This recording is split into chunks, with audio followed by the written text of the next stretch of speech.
Hello everyone, welcome to my YouTube channel. In this video I'm going to show you how you can highlight the text on inside InVideo. Okay, so I'm just gonna choose this video here, and then here what you're gonna have to do is I'm gonna click on scene number 8, and then if you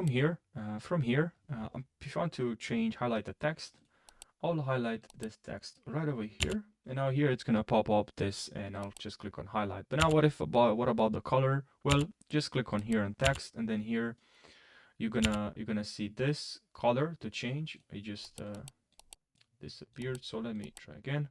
Now you're gonna see here text color, and then I can change here this color, different one for the highlight. Okay, now highlight, this is the color, and then here's the primary color. Okay, highlight and then primary color.